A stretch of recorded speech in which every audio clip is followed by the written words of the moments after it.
This week we are at the YMCA, Parkview YMCA, and we are with Amanda. And Amanda is the Youth and Family Director for this area. So it's wonderful that we could meet with you today. Thanks for coming. Absolutely. We have Mika behind the camera again, so that Mika can take care of all that. There she is. So Amanda, there's no little children here. Yeah. So what is going on with the Child Watch Center right now? Why are there no kids here? So we actually close from 1 to 4 every day, Monday through Friday, for cleaning. And this was kind of our slower time of the day, so we weren't seeing as many members bringing their kids in. So this is just kind of our quiet time. Generally, if you come between 7:30 and 1, it's a lot more hopping, and then from 4 to 8, again, it's really busy then too. Okay, great. Just want to let folks know that. Generally, there's lots of children in here, but today there's not. So Amanda, how long have you been with the Y? I have been with the Y for a little over a year and a half. Okay. In different capacities. I started as a caregiver back here, so I worked part-time, a couple hours a week, and then I moved up to the coordinator position, which is still part-time, but oversaw this department, and then the full-time position opened up for youth and families, so then I blossomed a little bit further. Further. So it sounds to me like your career here at the Y has been a stepping stone. Yep. Started and then just continued to move up. That's great. That's wonderful. So can you tell us a little bit about Child Watch and what actually happens here and what is this for? Yeah. So Child Watch is a drop-in service for the members of any branch in Fort Wayne and then the whole country. It's like a partnership. You know, kids, as long as there's a Y membership, kids can be brought here. Okay. It's a 2-hour time limit for kids to be dropped off. It's ages 6 weeks to 10 years old. We do offer in the evenings during the school year kids club, and that's for school age children, so 5 and in kindergarten through 5th grade. In the summertime, it is in the mornings for the same age group. We don't do any feeding. We do change diapers, but a lot of it is structured play and unstructured play, a little organized chaos. Yeah, we just care for the members' children when they work out, or if they just need to take a shower, or if they want to read a story or take a nap. Like, we're just here to help our members, their spirit, mind, and body in the way of childcare. Wonderful. Now, do the members have to be on site when they drop their children off? So the only exception to that is if they're running outside, they can run on the loop around the Y. Otherwise, they have to stay in the facility. Okay, great. In case there's an emergency or something, so you can get to a parent. Wonderful. Yeah. So how many employees do you have physically for Child Watch? So for Child Watch, there are 17 total employees right now. We downsized quite a bit due to COVID and, needing people to do different aspects of this program. So 17. It ranges from 16-year-olds up to grandmother type ages. So we have everybody kind of here and accounted for. So okay, wonderful. That was going to be one of my next questions. So when we talk about the specific, what's the title? What's the title of the person that we're caregiver? A caregiver. Okay, thank you. Yep. Want to use the correct words. Yeah. So when we talk about a caregiver that you might interview and potentially hire here, what type of person are you looking for? How do you know that person's going to be a good fit for you? Well, you have to like kids to work here, and be adaptable and caring. It's not like you see the same kids every day. There's no roster. It's a drop-in service, so it could be different kids all the time. So really just being able to be flexible and adapting to whatever type of child walks into our facility. You need to be at least 16. You have to be able to lift things. Being a little bit active would be good because kids are always on the move. I look for somebody who's ambitious, so they're not going to need to be told all the time what to do. They might see a quarrel or something happening between kids. They'll step in and stop it. We have a lot of cleaning that goes on right now. So somebody who's willing to clean and make sure the kids are safe. And just somebody who's an overall team player. When you're working with kids, so often they feed off of your emotions. So if you don't like people you're working with, or you're not like a team player, they're going to feel that negativity. So I just need somebody who's positive and ambitious and likes kids. Okay, great. That's wonderful. So you mentioned that we have to be 16 to be able to start working here. So what qualifications does someone have to have to be able to apply for a job here? Okay, well, I have my exact job description here, so that way I can tell you that. So must be at least 16, have experience in supervision of multiple children. We try not to call ourselves babysitters, but it's a lot of focus on the kids, multiple kids at one time. Excellent communication and human relations skills, high levels of patience and enthusiasm, ability to adapt to change easily, ability to handle situations quickly and fairly, and then successful completion of required trainings within a time frame, like child abuse and neglect training, CPR first aid certifications, bloodborne pathogen training, and all those trainings are provided by the Y. So once you're hired, you get all of those things. Okay. So, Wonderful. So does someone have to have computer skills to be able to work here? the only computer skill would be something you'd be trained on. It's our check-in system. So when parents drop off their kids, they scan their card and their whole account pops up, and then it's just clicking and typing in maybe some phone numbers, but no like Word, Excel, PowerPoint, none of that stuff is necessary for that position. Okay, wonderful. So would you take someone who has no experience working with kids? I think if they had the right mentality with working with kids, understanding how they are, being flexible and just showing the caring personality, I think that would be something. You know, it's always something too. You could come and just see what it's like, and if you can't handle, how the children are, whether it's screaming, crying, laughing, energetic, then maybe that's a conversation that we have and figure something else out. So Okay, yeah. That's wonderful. Great. Yeah. So what is the dress code here? So we have a uniform. You get a blue polo. You get 2 of those, and then the pants required are either black pants or khaki pants. Friday, Saturday, and Sunday, you still wear the blue polo, but you can wear jeans or jean shorts. We just ask that they're appropriate length. You need to wear closed-toed shoes because things could fall on your feet. If there's an emergency, we need to be able to move quickly. Hair, piercings, tattoos, none of that is really taken into consideration. So however, we love how you look, and so we take everybody and all in that regard. I think that's really it. I have a name tag that you wear. That's required, but other than that, no. Okay. Yeah. So with COVID and it's going on, what is the capacity? How many kids can be in this space at a time? Well, currently we are not hosting a capacity in this section. Beginning of COVID, when we came back, we were at about 39 people. And so we were able to book another room. So if we've got over capacity, we would move children and adults to another space. So we never were able to have to turn people away. We don't want to turn anybody away when they come here. So this room itself, we'd see like 52 to 58 would probably be the max we would feel comfortable with right now. But when we open up the outside area, that adds another like 34 people to it. So we could see like almost 100 people in here, which is crazy. But back before Jackson R. Lehman opened a few years ago, we were seeing in the summer upwards of like 70 kids at one time in this room and then outside at the same time. So Wow. lots of kids, lots of people, but it was fun. Yeah. So Yeah. with that amount of kids, how many staff are here? So do we have you have a ratio? Yep. Okay. We have a ratio of 1 to 10. So 1 staff member to 10 children. If we have infants, the ratio is 1 to 4. So if we have to use our infant section, then we have 1 adult with 4 children. If we have more babies come in and we notice that they're like not sleeping, if 4 babies are sleeping, 1 person can handle that. But if we notice they're all pretty active, then we send the second person back there. If we get to a position where there's 40 kids and we only have 3 staff, we always have a manager on duty. That person comes in and helps be an extra person too. So again, we don't ever turn anybody away because of our capacities or our ratios. Okay. Try to have a backup plan. So there's always a backup plan. Yeah. So most likely, a child care provider would not be here by themselves. Never. Never. Never by yourself. There's Okay. always 2 staff here at one time. When we take kids to the bathroom, we always leave the door open. We let our other staff members know, hey, I'm taking so-and-so to the restroom, so that way they're cognizant and maybe walking by a couple of times to make sure everything is okay. But we never, ever, ever have kids by themselves with 1 staff member. Okay, great. Are your staff male and females? At this time, we only have females. Prior to COVID, we had at least 1 male on staff that had worked here for 3 years, but he moved on to a full-time job. So Okay. yeah, All right. we So, take everybody. yeah, that's great. What types of physical demands are in this position? If I need to sit, is that an option? If I need breaks, can I sit or stand if needed?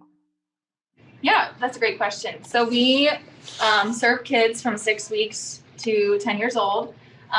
So a physical demand might be holding a child that's 40 to 50 pounds if they're, needing consult or something like that. We've really tried to push back on the holding aspect because of COVID, but sometimes some kids just need a hug or just need some of that. So that's one of the physical demands. If my staff need a break and they need to sit, we always encourage that to be while they're playing with kids. So let's have a seat and color with the kids. So we're still engaging, we're still working, but maybe taking that physical break off of your feet.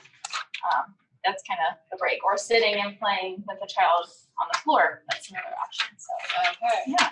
When someone comes to work, so what does that look like? Can you tell us, like, I got out of my car, I got my blue shirt on. What does it look like to come into work? Yep. So when you come to work, you would come in the front doors, and our front desk is right there. So I'm sure you'll be greeted by somebody when you walk in. And then when you walk past the front desk, there's a hallway and there's a clock in. You would have to type in your numbers to clock in. And then you would come down the hall and come right into Child Watch. We have a closet where you could put your stuff. It's locked so kids can't get in there and mess with any of your personal belongings. And then you would come up into our computer system, and there are job lists for the staff. So we have somebody that's kind of the lead in the room. It's called a team lead, and they do the check-in as well. Then we have somebody whose job is to pay attention to the infants. That's their main focus during their time here. And then we have 2 people that are assigned the gym, which is either the kids' gym, which we haven't used since last year, or outside. So that's their job, is to be outside. And then anything else that happens, but you at least check what your role is for that day, and then you come and start hanging out with kids. Great. Speaking of those roles, do you have to have how do you determine as the manager where you're going to have people in the roles that they're going to take? In reality, it's a lot of the team lead is set. There's always somebody who is here as a team lead, whether it's me or my coordinator or people that are designated team leads. Like, they're going to be in charge in the room. After that, it's really kind of sharing those responsibilities with other people. Some people may really love sitting and holding babies, and that's something that they enjoy. So I try to make that something that they get to do every time, but there also might be other people who like to hold babies. So I really try to rotate through who does what position. When it gets really hot outside, sometimes people need to take a break from working outside, so we switch out then. But those roles are also can be changed as long as the person that's in charge, the team lead, makes it it's okay. Great. What are you looking for from any of the people that you have here for that person to be the team lead? So I'm guessing that you as the manager would look for some different qualities for that team lead. So what are those qualities? Have to be comfortable with leading a group of their peers. That can be challenging, whether it's having difficult conversations, but looking to somebody that's mature enough to have those conversations in a respectful way. The team lead also is somebody who's very caring and willing to lead by example, and just kind of puts in the extra effort and really loves to be here, because that's they're my front face. So when people walk in the room, they're the first person to greet the families when they come in. So somebody who's ambitious and a good leader. I'd love for you to be able to take us on a tour. And so when we're looking at that, because you have, as you said, so many different ages, I'm guessing that there's different areas. If you'll show us the computer area and all of that, and just talk briefly about that, that would be super helpful. Yep. Okay, so when somebody comes in to check into Child Watch, they would come to this computer and they would scan their card, and their whole account would pull up here. Since there's nobody here, there's no names or anything there, but that is where the list of kids would be. We do take a half an hour count, so every half an hour we check our list on the computer to how many actual physical bodies are in here to make sure we're not misplacing any children or somebody's hiding in the bathroom or whatever. So we do that every 30 minutes. So once a child is checked in, we have a conversation with their parents too, like, especially if it's a baby, what are some things that calms that baby down? What are some things that they like? And then we share that on our check-in notes here if it's something that other people need to know. So then over here is our arts and crafts type of section, or a place where we put the kids together to color. So we have, it's just seated like this. We have letters and numbers on the wall. All of the staff birthdays are up there. So it's got pictures so the kids can see the other staff that work here. Every week we have a different theme. So like this week is Science Week. So you'll see all of our coloring pages are science themed. Our craft is science themed. We try to make this as like school-like for that younger primary age group. just to give them something to look forward to. On Wednesdays, we have dress up days, so we dress up for that theme. So today was like tie-dye because you think of like science and mixing things, and so that was our theme today. Over here is our infant section. So this is where we would put children that are not walking. So we consider an infant a child that's not walking. This used to be a lot busier section when we were having a lot of babies come in. We're not really having that many right now. But when they do come in here, the staff that's working in here, they take their shoes off so that way there's no like dirt particles on the floor for the babies to get a hold of. We change all of our diapers back here, whether it's a baby or a toddler that's wearing a diaper. All of our strollers, everything is back here. But yeah, this is for our non-walkers, just to give them a space to get away from the kids that could potentially like just be, wanting to know what's going on with this kid. Yeah, And the babies of absolutely. interest. Absolutely. And then our outside area, and I don't have my keys to open it. It's not if you can see through there or not. So it's a very wide open space. There will be a canopy that will hang down once it gets a little warmer out. But we just do chalk, and we have bicycles and little cozy coops that the kids can go in, bubbles, and they just love to be outside. So it's a nice space. A lot of kids go out. It's completely fenced in. There is a lock on the side that we can. This is our way we get out for a fire drill. We go through this way and out to the parking lot. We have a shed with a bunch of different outdoor toys in it. We have sand table and a water table out there. Yeah, that's kind of our little outdoor area. Wonderful. And then a lot of free play. So we like to have like unstructured playtime because sometimes kids' days are very structured. We have to get here, we have to do this, we have to do that. So we like to allow for a lot of unstructured time. But in the case that we need some structure, we have this big open space that we can push the tables back and do a parachute game, or we play Duck Duck Goose or something we call it spark activities. So we spark them into doing a group activity. So that kind of takes place over here. We do have a restroom in our space as well that kids can utilize. Staff do not use that restroom, just the kids. And then right next to it is our emergency button, which we just got put in a couple months ago. So if there's ever an emergency back here, we can push the button and it gets everybody moving. In the past, I never had that. So yeah, so that's kind of one of my exciting things there. Yeah, So, no, definitely. Yeah. Definitely to make sure that everyone is safe all of the time. And our gates, that we don't let anybody else besides staff open the gates, just in case like a child happens to slip out. We really keep the gates closed and locked at all times. So Okay. yes. So I'd like to talk a little bit about, so we have a child care person here, right? They are caring for the safety of these children. And we have parents dropping off kids. So how does Child Watch and the staff that are here make sure that the kid goes with the right parent, and if somebody else is going to pick them up, and all of those safety precautions? Yeah. Because we hear that in the world, and it's not it's a scary thing. So We how are do you do that? super, super, super, super safe here. So not only do we have our check-in system, and our check-in system has pictures of everyone who drops their children off, a child in here. But every child will have a tag that has like their name on it, and then their parent's name, and then the parent's number down here. So that way we can match the parent's number to their barcode number that they scanned with. So that's one option. The other option, that's our first option. The other option is we check the pictures. So if this person's the person that dropped off the child, their picture is on their account to be the one that dropped off, we will return that child to them. We check phone numbers. Sometimes if they don't have their scan card, we'll use phone numbers to match it. But it's really important for us to match the number on the tag to the parent's number to make sure they go together. If somebody doesn't happen to have the tag, we just make a blank one for them and write it on there for them. Oh, okay. So every child has a tag on when they're playing in here, so we know who they go to when they come. And then the other safety thing is keeping our counts too. So we know every 30 minutes we should have 36 kids in here, doing a quick count, matching that up. Do I have to be able to read to be effective in this position? The only time we really read in here is we have somebody come in and read. We have Y readers. That's a volunteer position. Sometimes the staff will be readers, but I wouldn't say that that's necessarily a necessity to work in here to be with the kids. We really just focus on caring for the children, making sure they're having fun and that it's a safe environment. So if you're able to do those things, I think that's good. And so I thought I heard you say this, but I just want to make sure. So the team lead is the person who is checking the kids in and checking them out, correct? Typically, yeah. Typically. Yeah.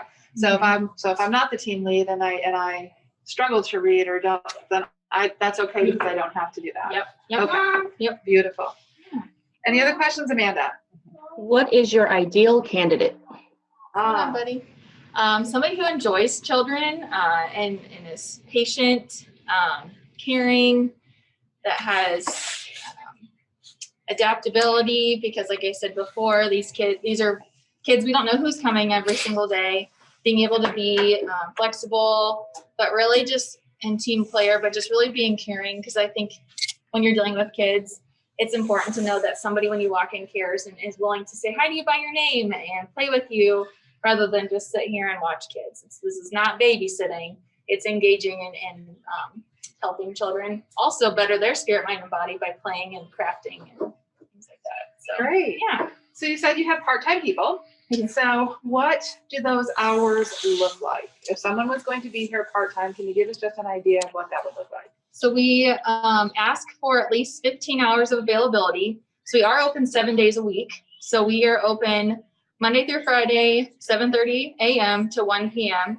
Then we break, and then we're open from 4 to 8. Within those time frames are 3 to 4 hour shifts. So one shift might start at 8:30 and end at 12:30, whereas another one might start at 10 and end at 1. On Saturday, we're open 7:30 to 1. It's the same kind of thing, 3 to 4 hour shifts. And then on Sunday, we're open from 12 to 3, and those shifts are typically 12 to 3 or like 12:30 to 2:30. So they're a little bit shorter. I do foresee us opening up longer sometime. So there's more availability. It's not happening yet, but I would love to, be optimistic in that. But yeah, 15 hours a week at least of availability, being able to work that amount of hours, and being able to help others too if their shift needs covered.